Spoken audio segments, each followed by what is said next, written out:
प्रिय भाई और बहनों, आज का शुभ संदेश के लिए आप सभी को हम स्वागत करते हैं। दिन और रात आते जाते हैं, मौसम बदलते जाते हैं। दिन और रात आते जाते हैं, मौसम बदलते जाते हैं। बदलता नहीं मेरा यीशु, बदलता नहीं मेरा यीशु, मेरा प्रीतम यीशु, मेरा प्रीतम यीशु। जैसा था वैसा ही है सदियों से, मेरा यीशु वैसा ही रहेगा, मेरा प्रीतम यीशु, मेरा प्रीतम यीशु। आज का संदेश प्रभु के दास टीवी एंटनी अंकलेश्वर से बांटा जाएगा। प्रार्थना के साथ सुनिए। जय मसीह की। सुबह संदेश के द्वारा हमारे जो वचन सुन रहे सभी लोगों को यीशु मसीह का नाम में वंदन करता हूँ। आज की मनन के लिए यूहन्ना रचित सुसमाचार 5वें अध्याय की 31वीं कलम पढ़ने के लिए चाहता हूँ। यदि मैं आप ही अपनी गवाही दूँ तो मेरी गवाही सच नहीं। प्रभु यीशु मसीह अपने बारे में जो गवाही देने के लिए चाहते हैं, इसके लिए एक कारण है। इस यूहन्ना रचित सुसमाचार 5वें अध्याय की शुरुआत से हम देखते हैं, वहाँ में एक कुंड के पास में बहुत बीमार लोग पड़े हुए हैं। अलग अलग बीमार के लोग हैं। कभी भी एक स्वर्गदूत आ सकते हैं वहाँ, और कुंड का जो पानी हिलाएंगे तो पहली बार जो उतरते हैं उसको और बीमार ठीक हो सकते हैं। इस राह जोकर वहाँ लोग बहुत लोग पड़े हुए हैं। तो प्रभु यीशु मसीह वहाँ में एक बीमार का पास में आके पूछा, तुम्हें चंगे होने के लिए चाहता है कि नहीं? तो अब भाई ने इस प्रकार कहा, मैं कुंड में उतरने से पहले और कोई उतर कर और चंगा हो जाता है, मुझे सहायता करने के लिए कोई नहीं है। उस व्यक्ति 38 साल का था। प्रभु यीशु मसीह को 33.5 साल हुआ, लेकिन यीशु मसीह जन्म होने से पहले जो बीमार है इस व्यक्ति को प्रभु यीशु मसीह ने चंगा दिया। तो इस कारण वो समय पर जो यहूदी लोग, वहाँ का धर्म का जो लोग है, यीशु मसीह को मार डालने के लिए कोशिश किया। तो यीशु मसीह को मारने के लिए 2 कारण ये लोग लाया है। एक बात है, और इसका 5वें अध्याय की 18 कलम में, इस कारण यहूदी और अधिक उसके मार डालने का प्रयत्न करने लगे कि वह ना केवल शब्द की दिन की विधि को तोड़ता, परंतु परमेश्वर को अपने पिता कहकर अपने आप को परमेश्वर का तुल्य ठहराता था। 2 कारण वहाँ हम तो समझा रहे हैं। एक तो शब्द के दिन में उस व्यक्ति को चंगा किया, और दूसरी बात है कि परमेश्वर को पिता कहकर तुल्य कह दिया है। ये बातों को हम दे सकते हैं। परमेश्वर का पुत्र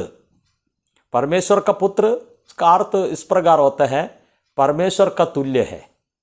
एक पिता कभी पिता बन जाते हैं, वो पुत्र जो हो जाता है तभी उस व्यक्ति एक पिता होता है। पिता और पुत्र का एक ही दिन की बात है। जो पिता बन जाना है तो पुत्र होना ही चाहिए। तो परमेश्वर का जो पुत्र है, अनादिकाल से परमेश्वर का पुत्र है, इसका मतलब, और पिता भी अनादिकाल से है। इसके लिए ये बातों को हम समझें। ये सब बातें प्रभु यीशु मसीह समझाने का बात, और प्रभु यीशु मसीह और परमेश्वर का तुल्य है, ये बातों को विवरण देने के लिए 5 गवाहों का बारे में यहाँ हम तो समझाता है। और 5वें अध्याय के 31वीं कलम में प्रभु यीशु मसीह समझाया, अपने आप को गवाही दिया। मैं तो परमेश्वर पिता जो करते हैं वो सारी बातें मैं कर रहा है। जो परमेश्वर का तुल्य है ये बातों को यीशु मसीह ने समझाया। फिर भी यीशु मसीह ने कहा मैं मेरे बारे में गवाही देते हैं वो अच्छा नहीं है, मेरे बारे में दूसरा कोई गवाही देना चाहिए। इसके लिए प्रभु यीशु मसीह दूसरा एक गवाह को लेकर आए हैं 5वें अध्याय की 33वीं कलम। तुमने यूहन्ना से पूछवाया और उसने सच्चाई की गवाही दी है।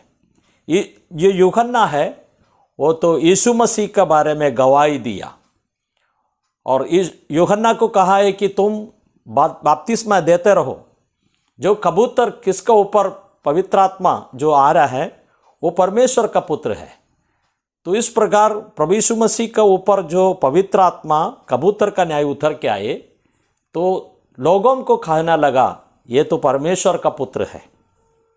तीसरी गवाही हम देखते हैं 5वें अध्याय की 34वीं कलम में, परंतु मेरे पास जो गवाही है वह यूहन्ना की गवाही से भी बड़ी गवाही, क्योंकि जो काम पिता ने मुझे पूरे करने को सौंपा है अर्थात यही काम जो करते हूँ वे मेरे गवाही है कि पिता ने मुझे भेजा है।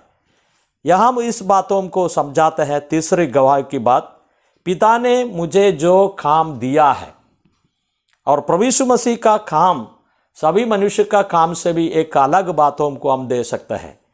मरे हुए आदमी को जिलाया, लंगड़ा आदमी को पैर दिया, अंधे आदमी को आग दिया। जिस प्रकार बहुत बड़ा बड़ा चमत्कार का काम किया। सबसे बड़ा चमत्कार की काम है प्रभु यीशु मसीह पापी मनुष्य के लिए सूली पर मर गया, मरने के बाद में तीसरे दिन जी उठा और स्वर्ग गए। ये बड़ा एक चमत्कार की गवाही की बात है। और फिर हम देखते हैं 5वें अध्याय में और नीचे का कलम में हम देखते हैं, पिता जिसने मुझे भेजा है उसी ने मेरी गवाही दी है। तुमने ना कभी उसका शब्द सुना और ना उसका रूप देखा। प्रभु यीशु मसीह के बारे में पिता ने ये मेरे पुत्र है इस प्रकार गवाही दिया। हम यीशु मसीह का बपतिस्मा में हम देखते हैं और कहा है कि ये मेरा प्रिय पुत्र है और मेरे जैसे समानता में रहने वाला है। ये बातों हमको प्रभु यीशु मसीह को गवाही दिया। ये चौथी एक गवाही है। 5वीं गवाही के बारे में देखते हैं और नीचे के कलम में, तुम पवित्र शास्त्र में ढूंढते हो कि उसमें अनंत जीवन तुम्हें मिलते हैं और यह वही है जो मेरी गवाही देते हैं। यह हम तो 5वीं गवाही के बारे में हम तो पढ़ते हैं। पवित्र शास्त्र में मेरे बारे में लिखा हुआ है। जो बाइबल में मुख्य बात प्रभु यीशु मसीह है। यीशु मसीह में विश्वास करने से अनंत जीवन मिलते हैं। जीवन, वो जीवन परमेश्वर के है, वो जीवन प्रभु यीशु मसीह का द्वारा मिलेगा। इसके बारे में यहाँ हम तो समझाते हैं। तो प्रभु हमको सहायता करे और ये सब बोलने के लिए एक बात है और प्रभु ऐसे चाहा है कि और उसको ऊपर विश्वास करके मनुष्य और जीवन पाए। लिखा है 34वीं कलम में, परंतु मैं अपने विषय में मनुष्य को गवाही नहीं चाहता, तो भी मैं यह बातें इसलिए कहता हूं कि तुम्हें उद्धार मिले। उद्धार पाने के लिए प्रभु यीशु मसीह ये सब बातें कह दिया। लेकिन 40वीं कलम में हम पढ़ते हैं, फिर भी तुम जीवन पाने के लिए मेरे पास आना नहीं चाहते हैं। इसलिए ये बातों के तरह समझाता है। यीशु मसीह परमेश्वर का पुत्र है, समानता में रहने वाला है। उसको ऊपर विश्वास करने से पाप का क्षमा मिलेगा, अनंत जीवन मिलेगा। ये बातों के दर समझाते हैं। प्रभु हमको सहायता करे। जय मसीह की।